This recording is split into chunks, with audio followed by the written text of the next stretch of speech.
সম্পত্তি বিক্রি ও হস্তান্তরে মরিয়া লন্ডনে অবস্থান করা আওয়ামী লীগের পলাতক নেতারা শেখ ফজলে নূর তাপস, সাবেক মন্ত্রী আব্দুর রহমান, হাসান মাহমুদ, সাইফুজ্জামান চৌধুরী, শফিকুর রহমান চৌধুরী, খালিদ মাহমুদ চৌধুরী, আবু সাইদ স্বপন সহ হাসিনা সরকারের কয়েক ডজন মন্ত্রী এমপি সম্পত্তি বিক্রির চেষ্টা করছেন বলে জানা গেছে।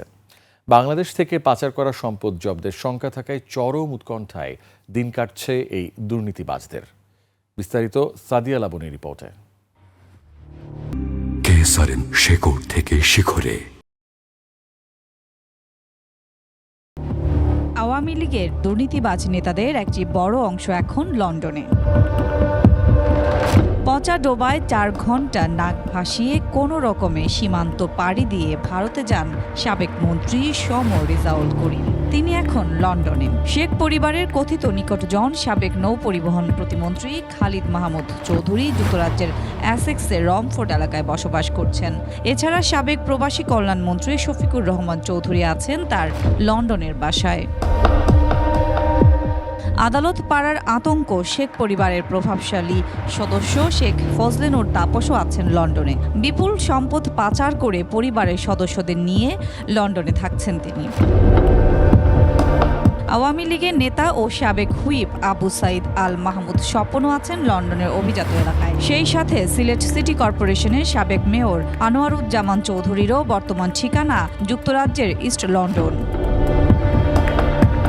বাংলাদেশের গোয়েবলস হিসেবে পরিচিত ডক্টর হাসান মাহমুদ বেলজিয়ামের নাগরিকত্ব থাকলেও তিনি বেশিরভাগ সময় লন্ডনেই থাকছেন। অন্যদিকে ইস্ট লন্ডনের নিউবেরি পার্ক এলাকায় 2 মেয়ের বাসায় থাকছে নীরব দুর্নীতিবাজ তকমা পাওয়া সাবেক মৎস্য ও প্রাণী সম্পদ মন্ত্রী আব্দুর রহমান। সাবেক ভূমিমন্ত্রী সাইফুজ্জামান চৌধুরী জাবেদ থাকেন যুক্তরাজ্যের অভিজাত এলাকা সেন্ট্রাল লন্ডনে। দেশটিতে তার বেসুমার সম্পদ রয়েছে। এরই মধ্যে 170 মিলিয়ন পাউন্ডের সম্পদ জব্দ করেছে যুক্তরাজ্যের ন্যাশনাল ক্রাইম এজেন্সি। 90 মিলিয়ন পাউন্ডের সম্পদ জব্দ হয়েছে সালমান পুত্র শায়ন রহমানের। বাংলাদেশ সরকারের দেয়া তথ্য উপাত্ত আমলে নিয়ে ব্রিটিশ সরকার অবৈধ সম্পদ জব্দ শুরু করেছে। শেকড় থেকে শিখরে। কোর্টে এটা প্রমাণিত হয়েছে এবং তারপরে তারা সেখানে রিকোয়েস্ট করেছেন এবং রিকোয়েস্ট করার পরে এটাকে জব্দ করা হয়েছে। এখন ওই কোর্টে প্রমাণ করতে হবে বিভিন্ন আমাদের যে দলিল আছে, কাগজপত্র আছে, প্রমাণাদি আছে, এইটা দিয়ে যে এইটা ইল্লিগালি এখান থেকে নেওয়া হয়েছে। এদিকে যুক্তরাজ্যে থাকা অর্থ পাচারকারী আরও অনেকের তথ্য উপাত্ত ব্রিটিশ ক্রাইম এজেন্সি সহ দুর্নীতি বিরোধী নানা সংস্থার কাছে হস্তান্তর করেছে বাংলাদেশ সরকার।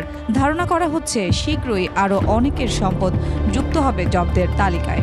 আর এ নিয়ে চরম উৎকণ্ঠায় দিন কাটছে লন্ডনে থাকা আওয়ামী লীগের সাবেক এমপি মন্ত্রী নেতাদের। হাসিনার আমলে পাচার হওয়া প্রায় $234 বিলিয়ন ফিরিয়ে আনতে 11টি জয়েন্ট ইনভেস্টিগেশন টিম গঠন করেছে অন্তর্বর্তী সরকার। যে আসলেই করাপশন করেছে এবং প্রমাণিত, এই অর্ডারটা যদি হয় তাহলে দেখা যায় যে কোনো স্টেট যাদের সাথে আমাদের কনভেনশন আছে অথবা মাল্টিলেটারাল এগ্রিমেন্ট আছে বা অগমেন্টের যারা মেম্বার, সকলেই এটাকে অনার করে। সাদিয়া লাবনী, একুশে টেলিভিশন, ঢাকা।